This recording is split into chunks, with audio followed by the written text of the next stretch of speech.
Welcome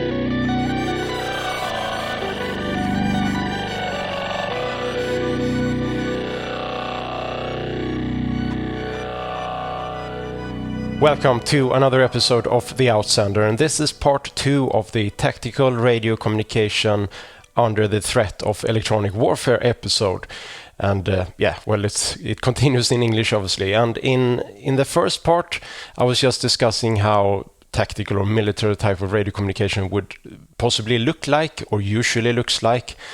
And I finished that one with this drawing, where I basically introduced a concept or thinking or communication plan where you had all the mobile parts, or those that are more maneuverable, and units in the terrain that you can easily move around with, or have to move around with, like patrols.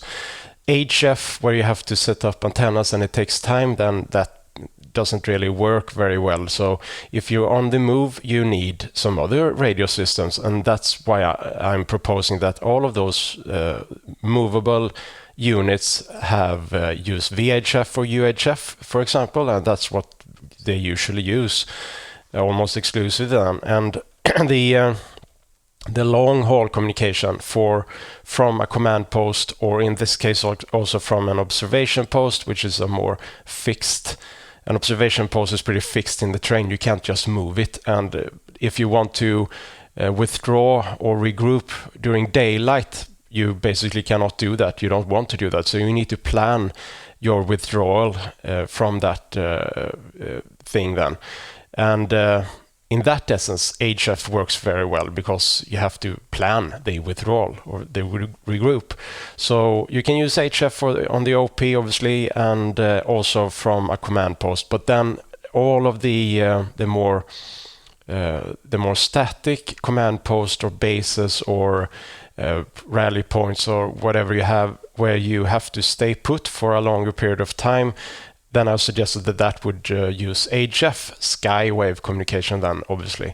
So not direct wave, not ground wave, but all of the direct and ground wave systems would be for moving parts then.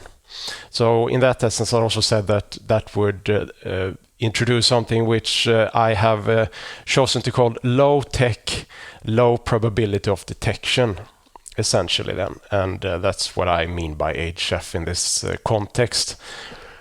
So why would this be interesting for someone interested in amateur radio? That's obviously a good question. So then I'm getting back to where this channel is coming from, which is from the Nordic or Swedish especially then, but especially specifically a Nordic total defense perspective, where it would mean that if you're an amateur radio operator and shit would hit the fan, then you would most likely be involved in the total defense effort, and you will not be on your own in your own group somewhere trying to communicate with each other.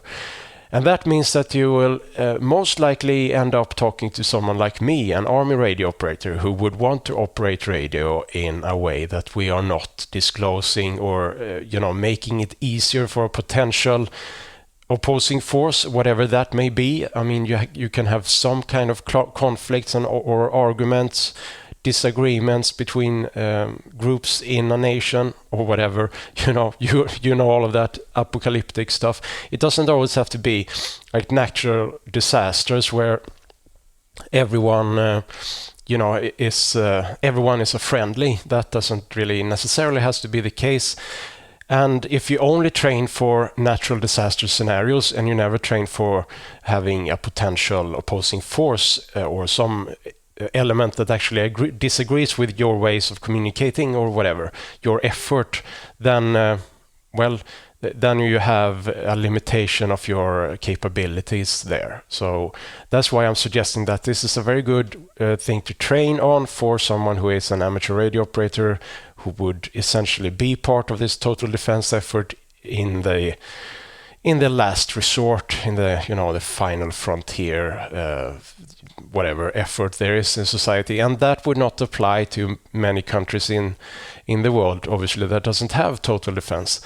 So so that becomes an issue then. And that's also what I'm discussing, that many YouTube channels that are focusing on preparedness.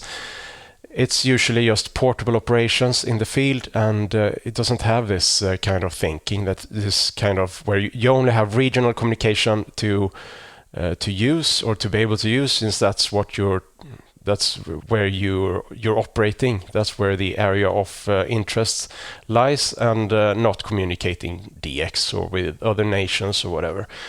So that's a bit of a contrast to that kind of thinking then. But back to the point then.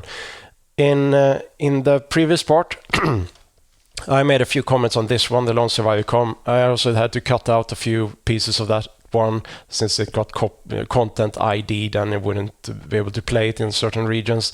But in this video, I say that the comms is super correct. I think I say, and I don't know why I said that. It's totally wrong. Looking at it afterwards, some part of it is correct, radio procedure, voice radio procedure, but most of it is not. And I also discovered they don't use out and they don't use over, which you would always use regardless of which system you have. And and also said that copy could be a possible replacement for Roger, the proverb Roger. And then I was thinking a little bit more, but where do I remember copy from? And then I remember that copy is not a proverb at all, actually. It doesn't exist in any radio procedure instruction like this one.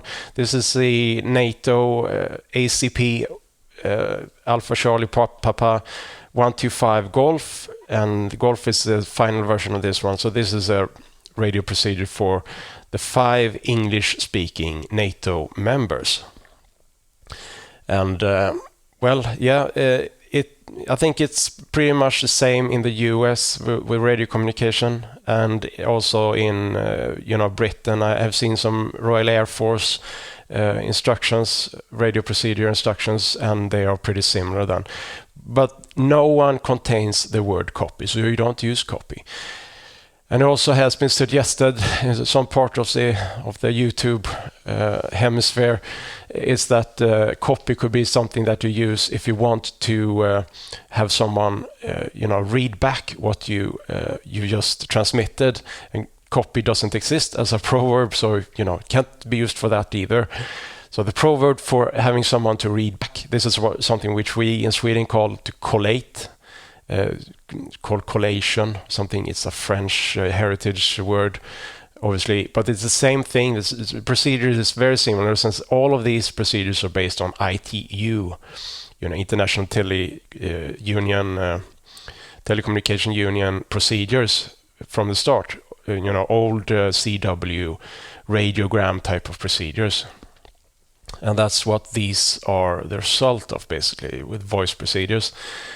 So if you would want someone to read something back, then you would use, Alpha Bravo, this is Charlie Delta, message over, and then Charlie Delta Alpha Bravo would come back, Charlie Delta, this is Alpha Bravo, send your message over, and then maybe Alpha Bravo, this is Charlie Delta, message, read back, break, and then Alpha Bravo, this is Charlie Delta, message, read back, time, and you would have a date time group, which is a day, hour, and minute, 6 digits, and day of the month, day of the month, hour, and minute. And then you would have a break, and the break is not used like it is in amateur radio, where you break everything, but the break breaks where the section of the radiogram, the format is. So you have a break, and then you have the text section, and then you have the final section. Usually you only have one break, and when you're done with the text, you just say over, and the other station would respond with I read back, that kind of message, and read the whole message back again. And then Charlie Delta would come back and say that correct, out, whatever, something like that. So maybe I will do a NATO type of English radio procedure video in the future. Maybe I have some training in the NATO procedure, since that was what we were supposed to do a long time back when we before we switch back to the old Swedish type of radio communication procedure. So I have some some knowledge of that, and well, then back on track, I think. So this episode will focus on the take-home message and only what you can do to prepare yourself or train for the scenario of working radio in a contested environment, in an electronically contested environment. And there are many tabs here, and I suggest that you read a lot of them, but mainly the take-home message for this one will focus on what you can do to protect yourself from getting interfered with in a contested environment. So we'll first start with this Github repository. Have a GitHub page at Sierra Alpha 6 Mike Alphas, and the repository called Miscellaneous. And in this repository I have a directory called Calculators, and I have this markdown document here, Takeoff angle in BC in Bravo Charlie. And Bravo Charlie it's a binary calculator. It's a pretty simple calculator. I have some definitions here, and these definitions are takeoff angle calculations or functions to be able to calculate the takeoff angle. Usually, like this one is, it will be the takeoff angle from one end or from some part to the ionosphere, and in this case it's the height of the ionosphere is the actual height of the ionosphere, HMF2. So HMF2 is a parameter on an ionogram, on most ionograms that produce that kind of parameter. So that's the actual height of the ionosphere where the bounce would occur, and that you figure out what that is if you look at an ionogram. So you have the height of the ionosphere, and then you can measure the angle if you want to communicate with a station that is a set distance away. So for example, maybe this is like 200 kilometers away here, then what's the angle of incidence to that station? That's what you can use this one for. In this case, the distance is 100 kilometers, and the height of the ionosphere is 189 kilometers also. And then the angle is almost 75 degrees. So that's the incidence angle to this station. I have a similar one, which we will look at now, which is called takeoff angle to aerial receiver. So this is for signal reconnaissance. And if this opposing force has the capability and has the possibility to do signal reconnaissance using an aircraft, then this function would help you sort out how far can they hear you, how far can they hear your line of sight communication, and how far can they hear you if you prevent that and use HF and use the Synod Concept then. So that's just something I will, it's like miscellaneous and calculators and takeoff angle in BC here then. I've just loaded this one, and you have to start it with BC-L. And BC, you can find it on Windows also, and Mac and stuff like that, but it usually comes with most Linux distributions. So in this case, I have some examples in this one, and let's say that we have, I'm just taking some values that I know from my head here. So the distance from the signal reconnaissance aircraft on the surface of the Earth is 406 kilometers, and the height of the signal reconnaissance aircraft is 13 kilometers. That makes it 13,000 meters. That's pretty high for an aircraft. How would that be possible? And I just happen to know that 13,000 meters is the maximum height of one of these aircraft types. So that's why you just took that maximum height. I have no idea what the actual height is on these signal reconnaissance aircraft, since that's secret actually. So they don't disclose what their capability really is. But the aircraft type, I think when it's not fully loaded or whatever, it can fly at 13,000 meters something. So then I just take that as a the highest possible, because then you can get an even. I mean, if you have a low height here, then you cannot reach very far on regarding the surface of the Earth. The radio horizon is not that far, but if you elevate the radio horizon, in this case to the maximum height, then you can reach much further. So that's what I want to do. So this one calculates that it's basically 0 degrees. So you have the radio horizon at 406 kilometers, and maybe you can do some more. You can hear something beyond the horizon. This is beyond the horizon then, and then you would get like a refracted or a diffracted or a ground wave type of propagation, and you will not be able to geolocate that pretty precisely, not as precise as a direct wave, but you will be able to geolocate it to a broad area anyway. So that's possible that you can go beyond line of sight, beyond the horizon, obviously. So I'm just going to take a value of 500 kilometers here, that a signal reconnaissance aircraft can hear a line of sight system, VHF or something like that, that is not obstructed by the terrain. And for that we have loaded up this one then, Google Earth. So let's see, I want a circle, so 500, I should say 500 here. Something like that then. And this is my region, obviously, and I don't know much about signal reconnaissance and the routes they do, but I know that there are at least 2 very known routes that they fly around here.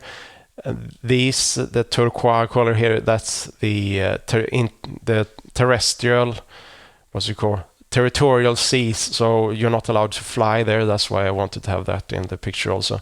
But this is international waters, so you're allowed to fly military aircraft in international waters, but not in your territorial waters. So that's why that is. And that territorial waters is 12 nautical miles from the coast. So they can fly around here in a loop, and they usually just do a pretty funny loop. If you've seen them on the map, it's like when they park whatever it's called, park a plane, a commercial jet before getting clearance to land. Maybe there are so many planes that need to land in this airfield, so they just decide to do this loop that looks pretty funny on these maps, because it's a very accurate route. But the signal reconnaissance aircrafts do these routes also, so they look pretty funny. And there's a route going around here, and as you can see then, if you circle around here, you can, in this case, you can actually listen to the western part of the very western part of Russia here, and you can also listen to most of southern Sweden here also, and you can also listen to all of the radio traffic on the seas here in the Baltic Sea, and Kaliningrad, obviously an interesting observation for geolocating transmitters and whatever. You cover all of that, and you cover north of Poland, Germany, and about that. I don't know where the routes are in regarding here, but you can see that you cover most of the United Kingdom just by circling the coast here. You can listen to and geolocate all radio traffic in United Kingdom then the same way. And it's the same way for Denmark, and you can go up and down the coast of Norway, obviously, and have not only Norway but northern Sweden also, part of it anyway. So that's basically what the signal reconnaissance aircrafts do then. But in order to be able to get a very precise geolocation from a signal reconnaissance aircraft, you would have to get the direct wave. To be able to get like 1 square kilometer or something like that.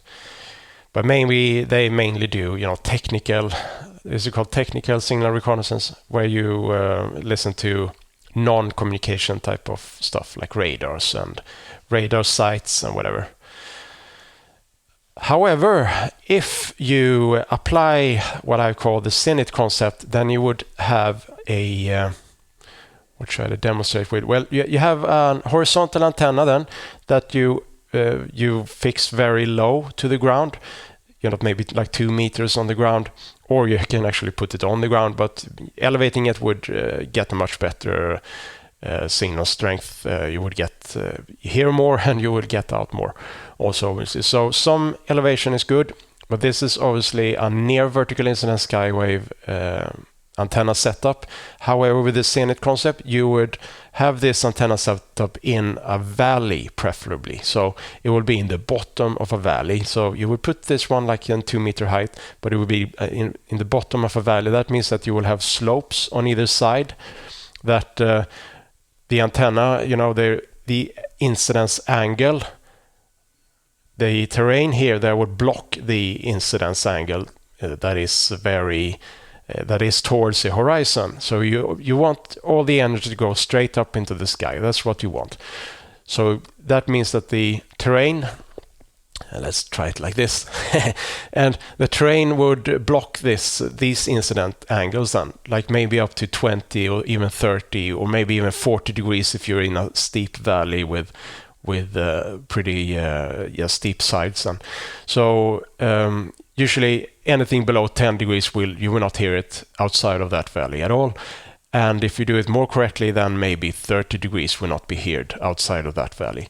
So in that case, we can use this formula again, this function. And in this case, we need to, go down here. Here we see that that's 1 degree, 300 kilometers. Let's do 100 kilometers. That's 7 degrees. Let's do 50 kilometers. That's 14 degrees.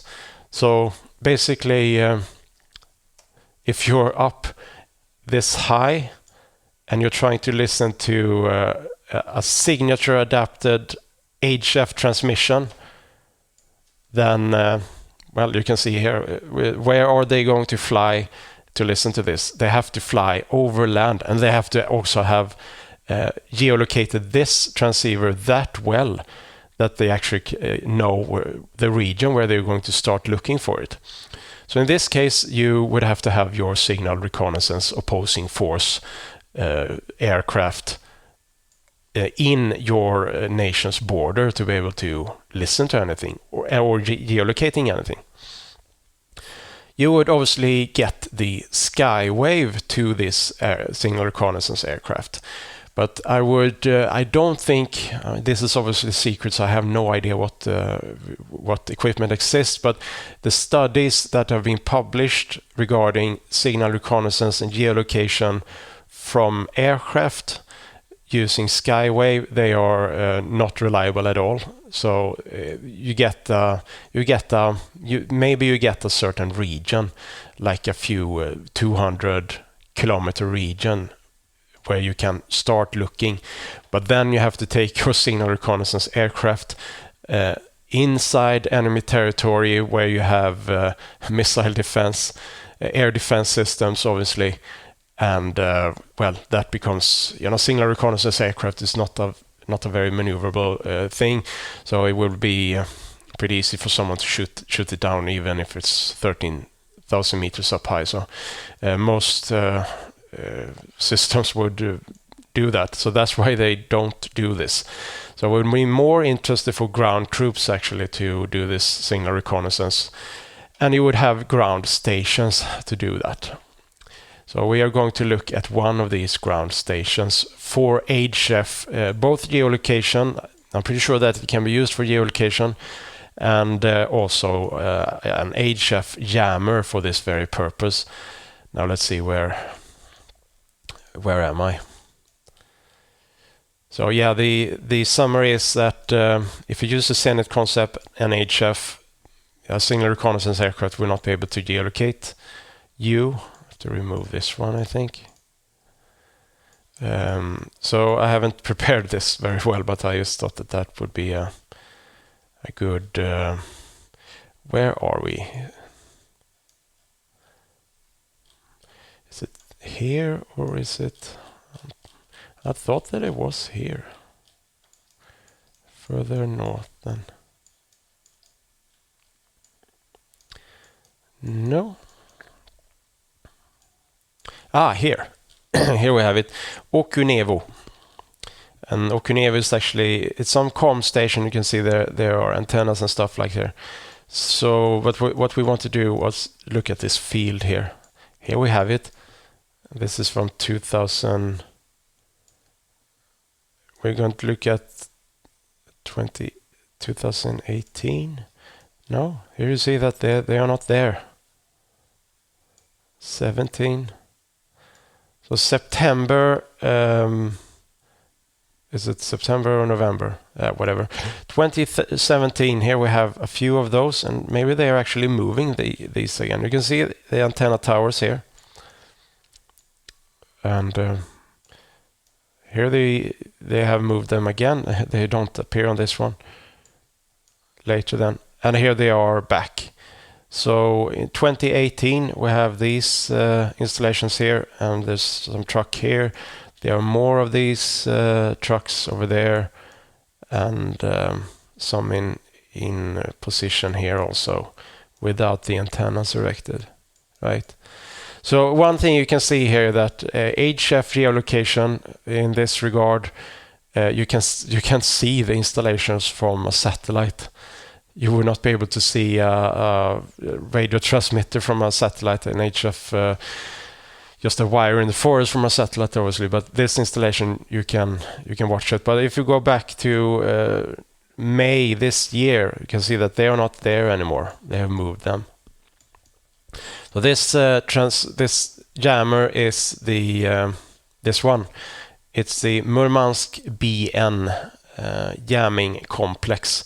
I'm pretty sure that you can use it for geolocation also.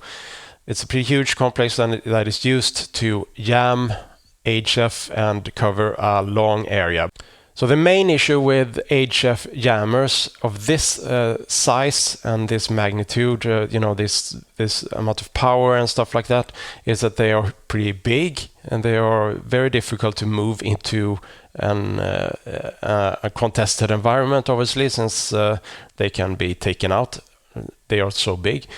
So in that case, if they're going to operate from here, like they've done, and maybe, like for example, you have a transmitter here, and they have set up their transmitter in a signature adapted way that they only cover a very small area in the train, like 200 kilometers or maybe 400 kilometers. So that sense, they don't have the propagation here, or the propagation path to this radio station is pretty weak. So then it doesn't matter, and it's also the main idea, the main thing for anyone trying to jam HF is to find the signal at all. You have to really search around among everything. And the listening station of the jammer would obviously could get a propagation from another station that lies on top of a station that maybe uses a frequency. Like propagation that isn't the same in all places at the same time.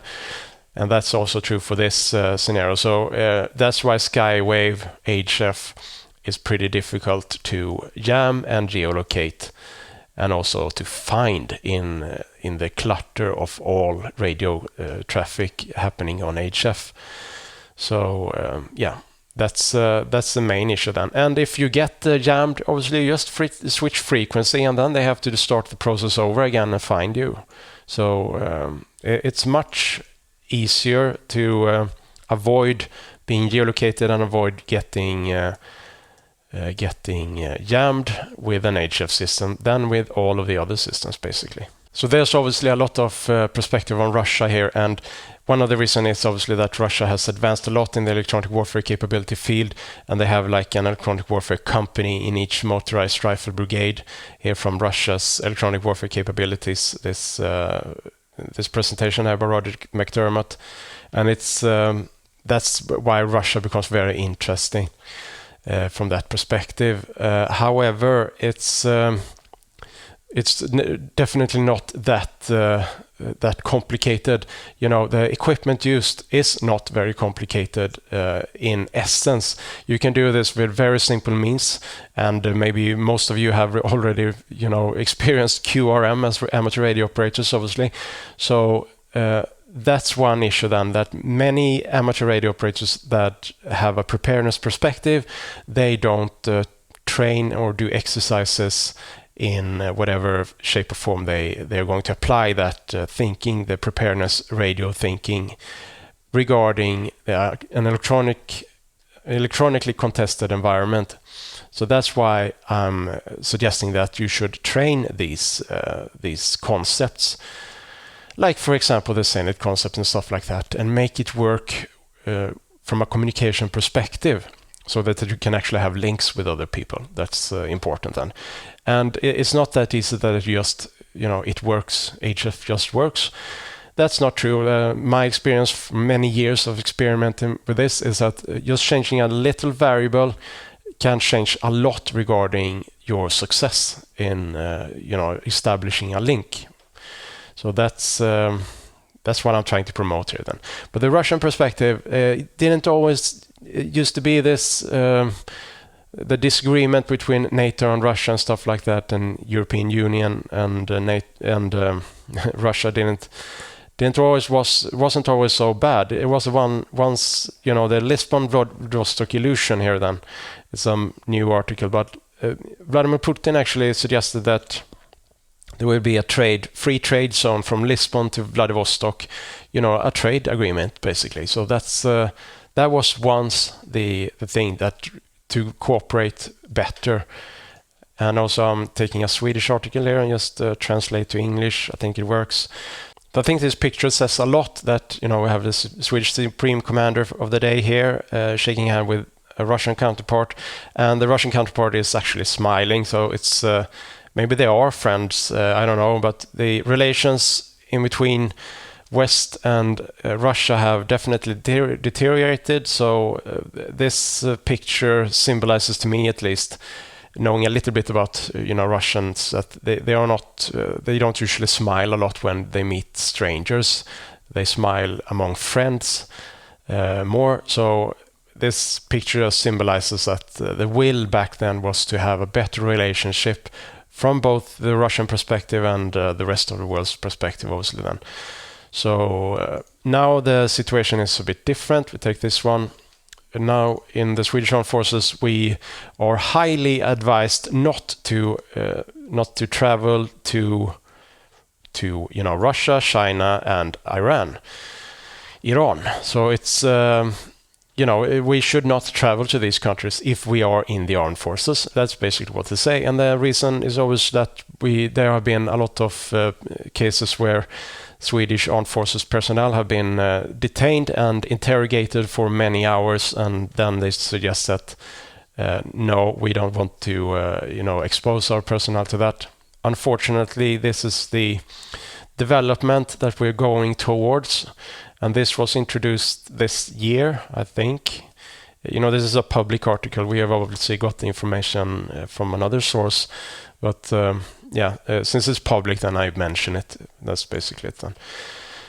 And so the tensions are building up, unfortunately, and you can see here that the geopolitical status from here, you see a lot of disputed territory here.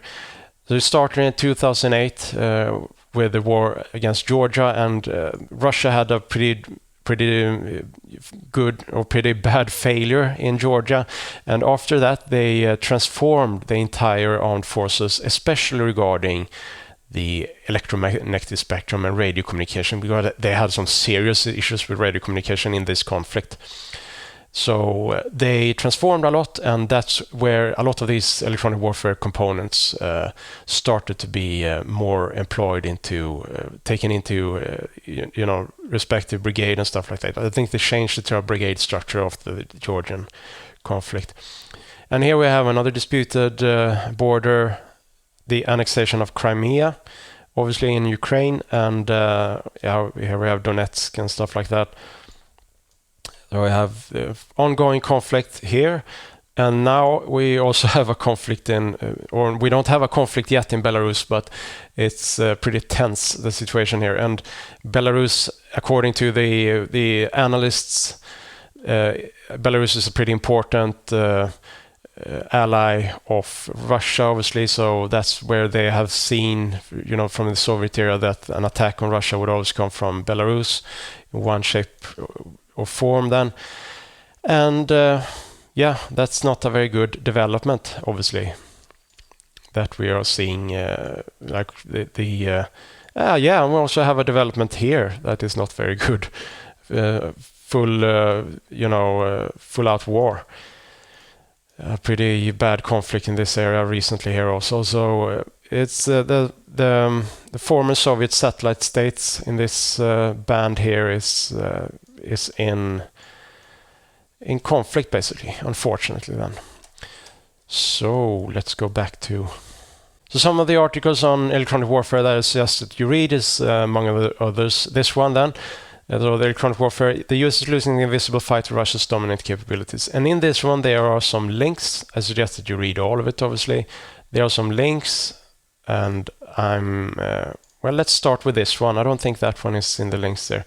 The US Army unprepared to deal with Russia in Europe. It basically says that this is the 173rd. I think this one is the 173rd, and this one is the 82nd, I think. That's the symbol of the 82nd, I'm pretty sure.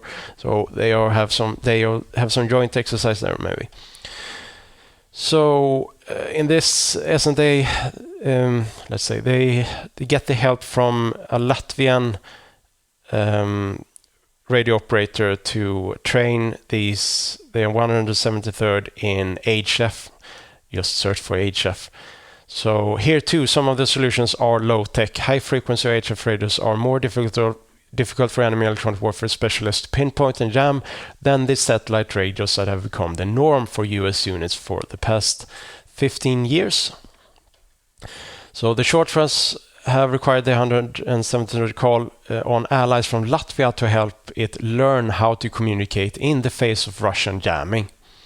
So yeah. So they get the help from the Latvian military communication specialists who spent a week teaching HF techniques to the 173rd. So they are also training for this then. That you need to...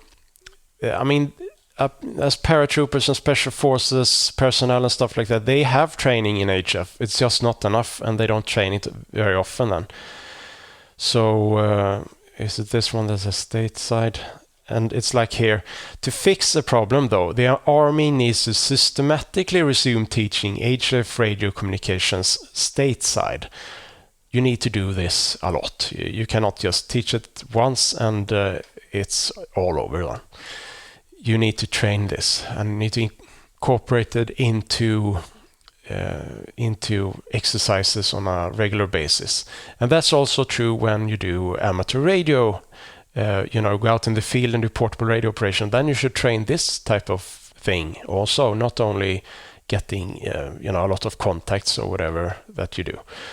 So Association of the United States Army, this article is written by Colonel Lyon Collins. It's also in this article, links from there.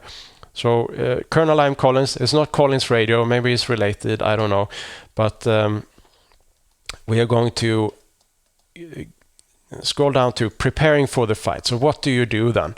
So he has a few points here, and it starts with land navigation, continues with culture, camouflage, deception, professional military education, and technology. So basically, you can see that technology, investment in technology, and spreading money on a problem, that's the last thing you want to do in this one. Obviously, you always want to have some technical development, but that's not the first thing. So land navigation then, the first point. The Army largely depends on GPS technology, while land navigation and map reading skills have atrophied.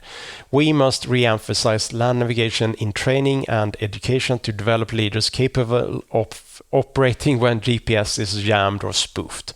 Instead of intramural programs such as flag football, basketball, and softball, garrisons should consider activities with more direct combat applications such as orienteering.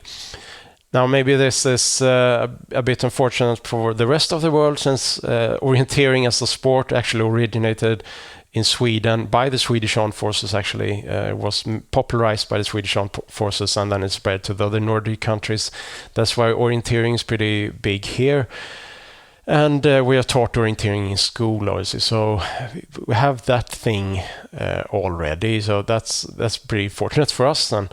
But it's not like you can take a Swedish kid and put him or her out in the forest and, here are map and compass, and they will both to orientate. That's not how it works. You would have to train orienteering regularly, obviously, like you do with the HF emergency comms also. Culture is a very important thing here. Likewise, the army has become dependent on technology. Commanders have grown too reliant on consistent communications with subordinate elements and must get comfortable sending out units with little communication and without knowing where the units are every second of the day. So that's pretty important then also. So this requires true mission command, as I've been discussing in the previous episodes, with clear commander's intent and mission orders, allowing subordinate leaders to execute the mission without the luxury or burden of constant communication with headquarters. Commanders of today, they come from the cell phone era also, so that means that instant messaging and just a phone call away is something that you have worked into your culture. And if you do that, then you cannot work the other way, which would be mission command, where you send out troops and they do their mission and they don't have to ask permission to change something. They just take the initiative and do what is necessary to fulfill the commander's intent. They also have to report, but reporting can be done on a planned basis. So that's where HF really fits the bill very well here. Mission command and HF goes hand in hand in this contested electronic warfare, contested environment then. And camouflage, that's also what we have been discussing, that the need to camouflage applies just as much in the electromagnetic spectrum as it does in the physical realm. Anyone transmitting needs to recognize they give off a signature and needs to look for ways to minimize the signature. Small units must think about using terrain to mask the signature from the enemy, and headquarters must look for ways to mask or reduce the signature. So that's what we've been discussing here, the Synod Concept basically, and not exposing the direct or the ground wave to the enemy basically then. So deception, and like camouflage, deception applies to the electromagnetic realm as well. In many ways, it's more difficult to camouflage in the electromagnetic spectrum than it is in the physical one. It is easier to deceive the eye or even thermal devices than it is to mask an electromagnetic signal. Yes, that's true, obviously. So deception becomes even more important, especially then regarding TOCs, Tactical Operations Center that do a lot of radio communication with a lot of, command posts all over the place. So TOCs will need to displace antenna farms far from their location. You can remote transceivers and stuff like that, even if it means running hundreds of meters of cable to them. Realizing it is difficult to completely mask electronic signals with the current technology, another option is to flood the area with false signals, obviously. And there are actually digital data links and stuff like that equipment. I know Harris Corporation has some of that stuff that actually do false signaling automatically. That when you're not transmitting some traffic, it generates traffic for you, just to fill the ether with traffic. So you have the same traffic pattern all, throughout a time period. Then the enemy cannot figure out when something has happened. You don't see an increased spike in increased radio traffic, which would indicate that something is happening. And that's also one thing that you can do as amateur radio operators. You can practice false signaling, just transmitting messages that have no meaning and stuff like that.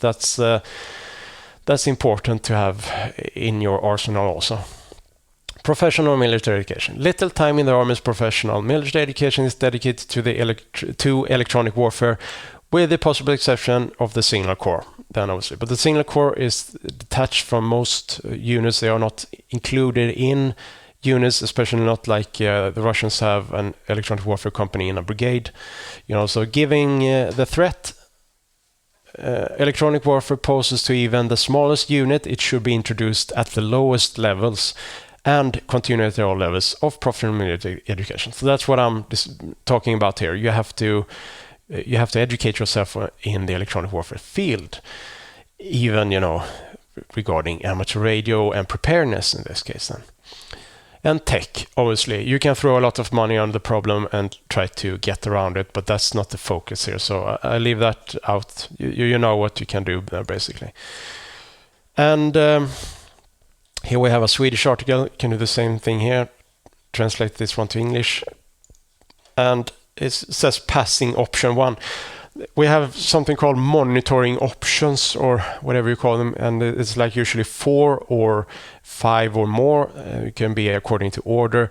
That it's like on top of the hour or something, every 10 minutes on top of the hour, then a unit will listen to radio traffic and be able to receive, or ready to receive radio traffic every 10 minutes on top of the hour, for example. That's a monitoring option here. So that would apply to this unit here. These are jägarsoldater. So this is a reconnaissance, usually a reconnaissance, or it's a ranger platoon or type of unit. Then they are behind enemy lines, basically, with a lot of packs and stuff, hiking in the terrain and doing operations behind enemy lines, usually. So in this case, you don't want these people to, hit the PTT button and start transmit with a VHF system sticking out here, because they are in enemy terrain. So they can get geolocated by enemy geolocation equipment that are very close by. So in this case, they would want to use HF for that purpose, obviously. However, if you don't use like mission command here, you cannot reach this unit all the time, because you cannot hike around with an HF antenna just dragging along, constantly listening to the radio. So if you use monitoring options and not constant monitoring here, then if you use monitoring options that you know that every 5 minutes on top of the hour or whatever, every half an hour, every 2 hours or something, whatever the monitoring option is, then someone will listen and I can transmit my report, or I can be able to get hold of my higher command then for whatever reason. So that means that they can move around here without sending out any signature, and they can move around freely and plan their HF communication setup whenever they need to. They know when they are going to communicate. That means that they have the time to put up the antennas and do it in a safe position according to the Synod Concept, for example. So here we have 3 components working integrated into each other, hand in hand, and it all fits into this concept. You have mission command, the command philosophy, where you don't have to ask permission to change something, or you don't need to, contact everyone all the time. You have something called commander's intent, and that's what you're working against, and that's the final goal then, obviously.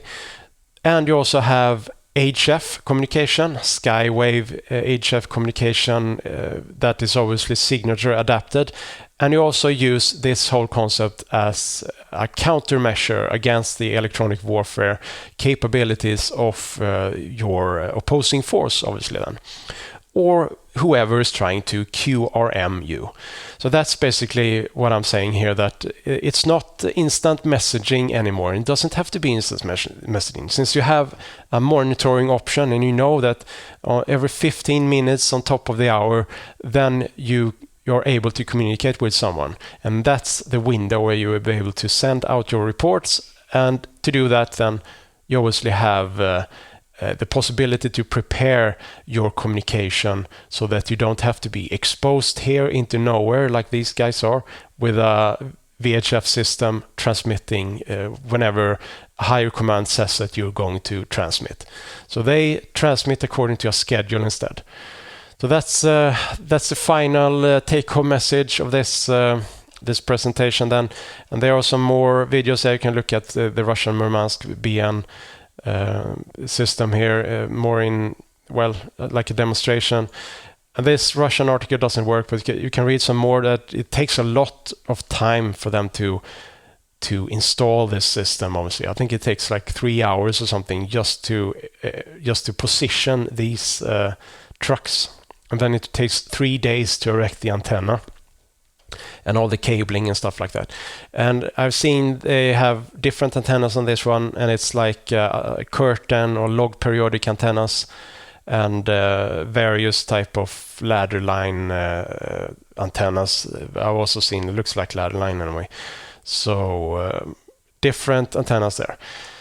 Yes, that's it for this episode of The Outsender, and if you like this episode, please consider giving it a thumbs up and subscribing and stuff like that. And well, if you have any questions regarding this, please put the comments in the comments section below, and I will do my best and answer them. If you want to do more in-depth discussion, I will only do that in the Discord community, and the Discord community is located. You get an automatic membership of the Discord community if you become a Patreon member. So it costs some money, obviously, but it's a very cheap price then. So please consider visiting my Patreon page at www.patreon.com/outsender and becoming a Patreon member. Yes, that's it for this episode then. And well, until next time, I say as I always do, 73, end of message, out.